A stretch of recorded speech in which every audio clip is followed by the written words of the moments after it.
এই fifth amendment কেসে বলছে কনস্টিটিউশনের বাইরে যে কোনো সরকার হবে।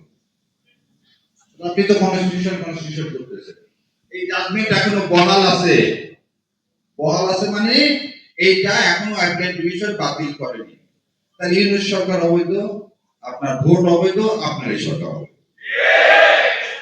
একদিকে তো যেতে হবে না, হয় সংবিধান মানবো না হলে মানবো না, হয় সংবিধান না মানলে কি মানবো, বিপ্লবকে মানবো। আপনি বলতেছেন জুলাইকে মানি না, জুলাই মানে কি বিপ্লব?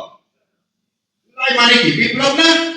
তাহলে হয় বিপ্লব মানবেন নাহলে কনস্টিটিউশন মানবেন। কনস্টিটিউশন মানলে আপনি অবৈধ, আর বিপ্লব মানলে আপনি বৈধ। কোন দিকে যাবেন আপনাকে সিদ্ধান্ত নিতে হবে।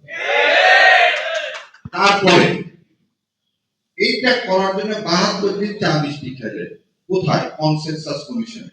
সেদিন সালাউদ্দিন সাহেব আপনার মুখে কি ঘুমায় লাগানো ছিল? ঘুমায় বলে ওই যখন ওই ফুলের ধ্যান হয় তখন গরুর মুখে লাগায়। সেদিন আপনি কেন বলেননি যে গভর্নমেন্টের এই ফ্রি, আমার আপনার ট্যাক্সের টাকা চা বিস্কিট খাবো না, এটা অবৈধ? সব করে এখন বলতেছেন এটা মানবো। এবার আর একটা কথা বলি, ওনারা বলছে যেটাতে ওনাদের নোট অফ ডিসেন্ট আছে সেটা ছাড়া সব বাস্তবায়ন করবো, তাই তো? সে কথা বলছে না?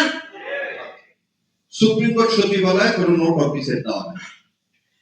সুপ্রিম কোর্ট যে সচিবালয় সমস্ত তলায় হয়েছে, এই সচিবালয় বাস্তবায়ন করতে হবে, ওনারা সেটাও করেন। খালি তাই শোনেন, এটার নাম হচ্ছে সংসদীয় কার্য বিবরণ। তারাই কার্যকরী কমিটিতে যা সিদ্ধান্ত দিচ্ছে সেটাই ওই প্রণালীতে এটা কি করছে, তারা এগ্রি করছে। কি এগ্রি করছে তার পরে শোনায়।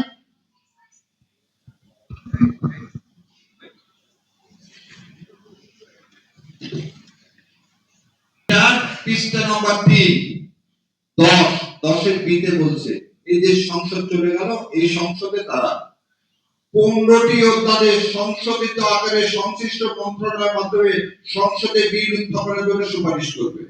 কোথায়? এই যে সংসদ চলে গেল সেই সংসদে এই 15টা বিল উত্থাপন করলেন না। কি কারণে করলেন না জানেন? এইটা উত্থাপন করলে সালাম কেয়ার ব্যাংক করে দেওয়া যাবে।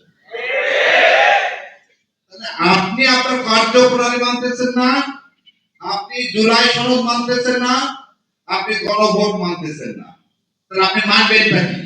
সবার আগে বিএনপি, সবার আগে বাংলাদেশ না, সবার আগে বিএনপি। আর সবার আগে বিএনপি মানে বিএনপি না, সবার আগে হচ্ছে যে আমাকে ক্ষমতায় আনছে। ওই যে বলছে না আমি আসতে পারতেছি না, একজন আমাকে না বললে আমি তো দেশে আসতে পারতেছি না, তার মানে কি সুইচ এই প্রধানমন্ত্রীর হাতে না? ওই জন্য আমি বলুন চুপচাপ আছেন এই কারণে, কারণ কথা বললে কখন নামায় দেয় হাত ধরে। কারণ সুইচ তো ওনার হাতে না, সুইচ তো ভারতের হাতে, দিল্লির হাতে। আমরা বলছি আজাদি না গোলামি, আজাদি আজাদি।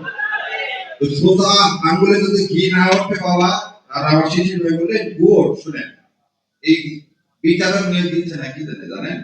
এরাই হচ্ছে বিচার ব্যবস্থায় আবার একটু আগে বললাম না যে তারেক রহমান আর জোবেদা রহমানের যে মামলা রায় দিচ্ছেন, খালাস দিচ্ছেন, ওই জাজ সাহেব আগে রায় দিছিলেন কি শিশির ভাই সাক্ষী আছে।